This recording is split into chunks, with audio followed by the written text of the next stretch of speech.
Hi, I'm Davy. I'm awesome. And welcome to Davy's Awesome Movies, where I review the styles of movies I love, the alternative B-rated cult-style flicks. And this week, it's going to be the last in the Universal Monster movies that we're doing for October. And we will pick it up next year. This is the third one to come out of the Universal Monsters. This one was made in 1932. And it was directed by Carl Friend, who uncreditedly helped direct Dracula. And written by John L. Boulderston, Nina Wilcox Putnam, and Richard Shayer. And produced by Carl Laemmle Jr. And made and distributed by Universal Pictures. Ladies and gentlemen, The Mummy.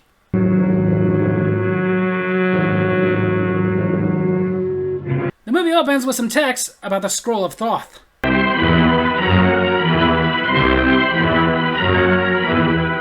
With the very same opening theme from Dracula. Then again, can't really say much about that because the Dracula and Mummy theme came from Swan Lake. Then we see some British archaeologists in Egypt going over some of their finds, including the find that they are most excited about, the mummy. But then one of the archaeologists, Dr. Muller, notices something. The usual scar made by the embalmer's knife is not there. Dr. Muller is played by Edward Van Sloan, who was in the previous Universal Monster movies, played Van Helsing in Dracula and Dr. Vortum in Frankenstein. So like I had talked about, he was in the first three Universal Monster movies. He wasn't in the fourth one. We'll get to that next year. Dr. Muller notices something else. Contorted muscles show that he struggled in the bandages. Buried alive. Basically, this mummy pissed somebody off. I wonder if it was his mummy. They learned his name was Imhotep. And one of the archaeologists, Sir Joseph Wempley, believes that it must have been for treason that he was buried alive. Dr. Muller, though, has another idea. Sacrilege, more likely. Yeah, that'd do it. To get some more answers, they pull out a box they found buried with this mummy. Inside is a small casket with an inscription with a warning of punishment. Death. A curse to anyone who opens this casket. Dr. Muller, though, is the only one that is concerned. Do not touch that casket. Joseph and Dr. Muller go outside to discuss this, whereas the younger archaeologist, Ralph Morton, No! shows us he's a dumbass. Over to Joseph and Muller. Put it back. Bury it where you found it. Too late. Not only has Ralph opened the casket, but he has taken out the scroll and is translating it out loud, not knowing what he's doing.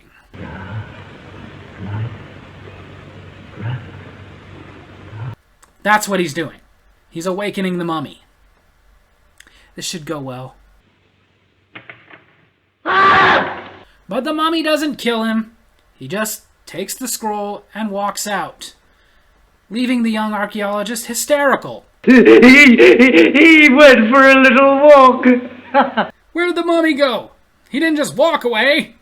Oh, I guess he did. Then we fast forward 11 years, with two new archaeologists. One of them, Frank Wempley, the son of Joseph, played by David Manners, who played John Harker in Dracula. Frank and his partner, Professor Pearson, are discussing what had happened 11 years ago to the young archaeologist Ralph. He died laughing, in a straitjacket. So the mummy is the Joker! Then why so serious? Frank and Pearson are packing up this expedition, calling it a bust. But just then, they get a knock at the door. It's the mummy!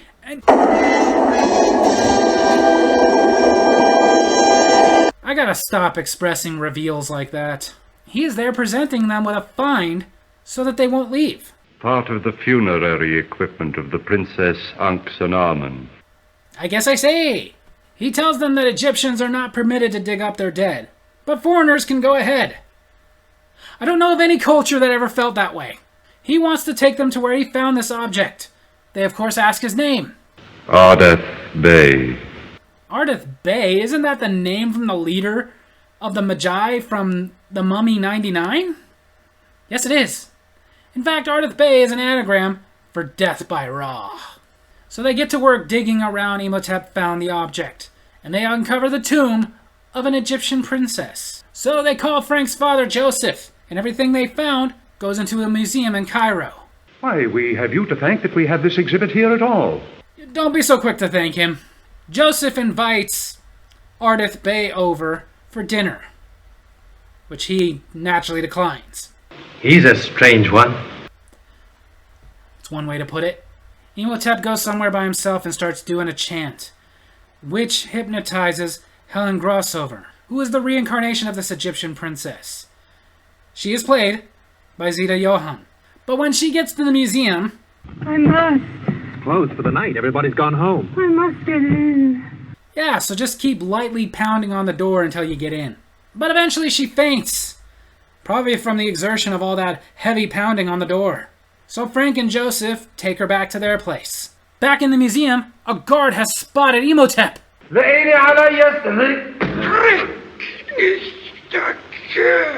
Problem solved! Back to Helen. How did I get here? You got there because you weren't keeping an eye on your drink. Of course he tells her what happened and she asks what was she doing at the museum. I wouldn't know that, would I? Just keep playing along. Frank tells her all about him finding the princess in the tomb.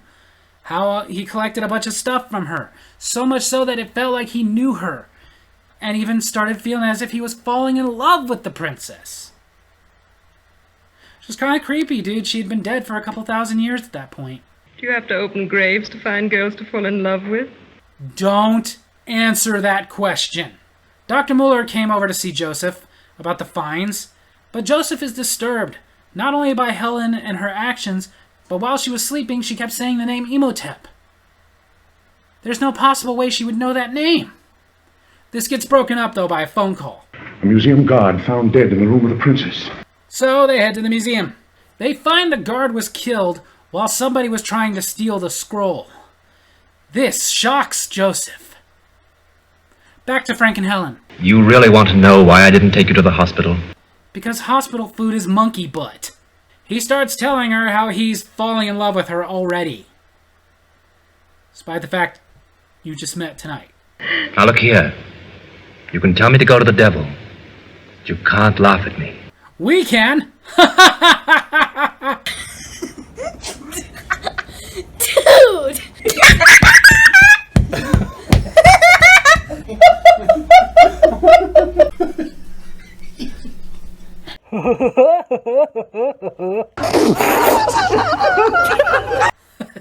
That was fun. Imhotep shows up as Ardith Bey, and Helen is immediately fascinated by him. She is no longer under his mind control, so she doesn't know who he is, but she's still fascinated. In the other room, Frank sees Imhotep. He's come for the scroll. Among other things, they come out and implore Helen to let Frank take her back to the hotel. She doesn't want to. She wants to sit here and converse with Ardith Bey, but she does agree to go back to the hotel. We must see each other again. That's got a sting, Frank. Muller confronts Imhotep about what happened at the museum. Like in the other movies, he's not fooled at all. He knows exactly what's going on here. And he confronts him about the fact that he knows that he's not Ardith Bey, but Imhotep, the mummy.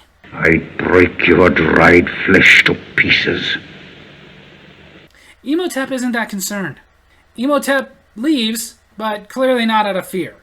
He needs to find where the scroll is. He goes back to his place, and in a little pool of water, he is able to use his magic to see exactly where the scroll is. Sees that Joseph has it. And not only that, but that Joseph is about to burn the scroll. So he uses his magic to put a stop to that.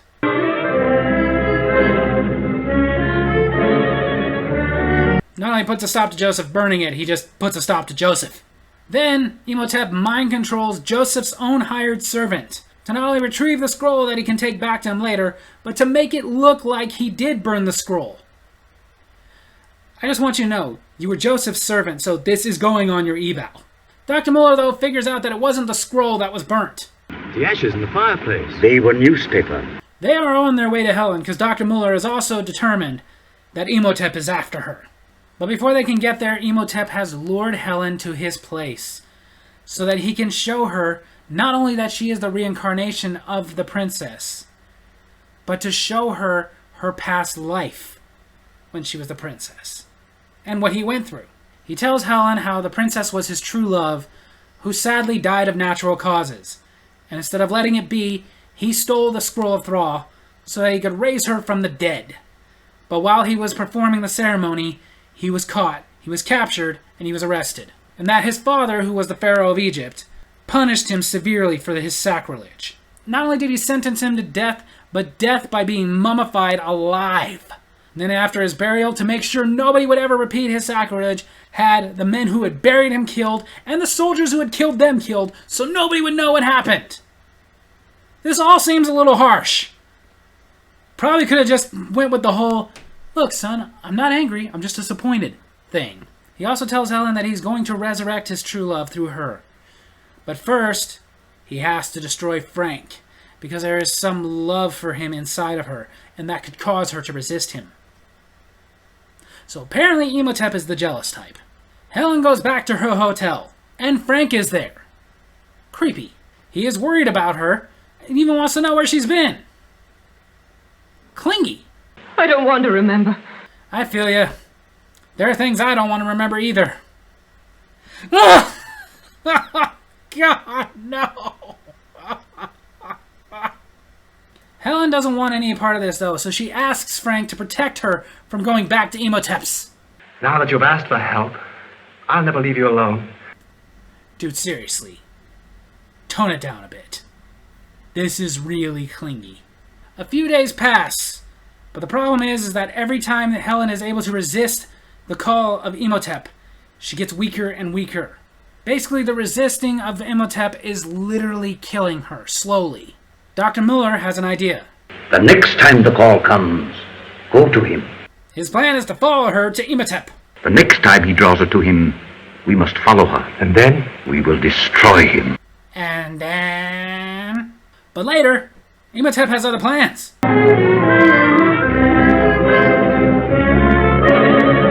Now I gotta wonder if years later, did the audience start pulling a Johnny Lawrence for Imhotep, where they sympathized with him because Frank was going after his girl? Johnny Lawrence was the bad guy. So with Frank out of the way, Helen cannot resist the urge to go to Imhotep. Where are we? Somewhere that sells wigs. He tells Helen, who at the moment is the princess, that he is going to resurrect her fully. Because, see, the thing is, she's only mostly dead, not all dead. And as any miracle worker can tell you, there's a difference between mostly dead and all dead. He takes her to the embalming room. It is not lawful for me, a priestess of Isis, to see or touch an unclean thing. Then how do you wipe? Duh! Thing is, though, the princess doesn't want to be resurrected. I loved you once, but now you belong with the dead. Okay, Imhotep, this is her way of saying she needs some space. But Imhotep is not accepting her premise of she doesn't want to be resurrected. He is going to resurrect her no matter what, even if it kills her! Well, to be fair, that's exactly what it's gonna do. I call upon thee as of old. Just then Frank, who didn't die, was just knocked out, and Dr. Muller show up. But they don't really do anything. Isis has got this.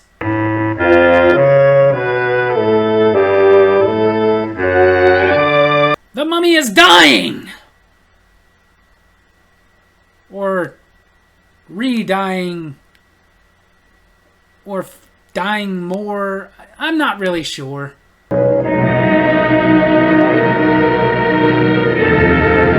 Well, even though Frank and Muller were useless in this, we have a happy ending. So there you have it, that's the classic, the very first, The Mummy. This movie, like the two previous monster movies, was very successful. It had a lower budget than the others at only $196,000, which was still a big budget back then, and did very well in the box office. Not sure the exact numbers, but it more than made enough money for them to continue the Universal Monster series. Although, it didn't do as well as either Dracula or Frankenstein. The thing is, though, it is still a classic and still led to The Mummy being a classic monster. And we've seen reboots and remakes of these all the time. In fact, The Mummy that came out in 1999, the Brendan Fraser series, a lot of people credit that as being a reboot of this Mummy. It's actually not. It's a remake. The reboot was the Tom Cruise one that came out in 2017. The thing is, though, this is the first one that was not based off of a book. Whereas Dracula was based off of Bram Stoker's Dracula, and Frankenstein was based off of Mary Shelley's Frankenstein, there was no book for The Mummy. It was a completely original script that was based on John L. Boulderston, who was a history buff, and at the actual archaeological dig when they uncovered Pharaoh Tutankhamun. I probably didn't say that right. Several years prior to this movie, they had found him, and there was a supposed curse attached to his tomb. The thing is, that's not even what actually sold this movie, was the historical find. What sold this movie was Boris Karloff. He had become so famous after doing Frankenstein that they even advertised it that way. On the posters it said, Karloff, the Mummy. It worked. Although before settling on The Mummy, other names that they threw around for this movie was Imhotep or King of the Dead. I think any would have worked, but The Mummy has become iconic. Because future Mummy movies, it wasn't necessarily Imhotep. Thing is, though, this movie was a struggle to get done, as the lead actress, Zita Johann, and the director, Karl Freund, did not get along at all. As a matter of fact, they hated each other, which is why in the credits and the movie posters, she wasn't really pushed the way she should have been as the leading actress in the movie, more as a supporting character. In fact, Zita Johann went on to tell stories about Karl Freund trying to get her to quit. Because he couldn't fire her, the studio wouldn't let them. They'd spent so much money on it already. If she would have quit, that would have been his way out. They never worked together again. The thing was, though, like Frankenstein, it had the same makeup artist, Jack P. Pierce, who did the makeup in this movie, and again, did a great job. Although Boris Karloff has went on to say the makeup he had to wear to be the Mummy was a lot worse than Frankenstein's. Funny thing is, though, is that every single day they dressed him up in that mummy garb that we saw in the beginning of the movie, even though the only time him dressed up like that ever appeared on screen was when he opened his eyes. They didn't even show him walking up to the young archaeologist or walking out. They showed like his arms and his legs. They didn't show him fully in it. In fact, in the tomb, behind them for the entire time, that was a wooden doll they had made. So it was like 8 hours of work every single day for like 3 seconds of film. But even the makeup they had to put on him every day to make his face look old and decayed and like he had, I don't know, been dead, he said was agonizing. I would not say this one is the best in the Universal Monster series, not even close.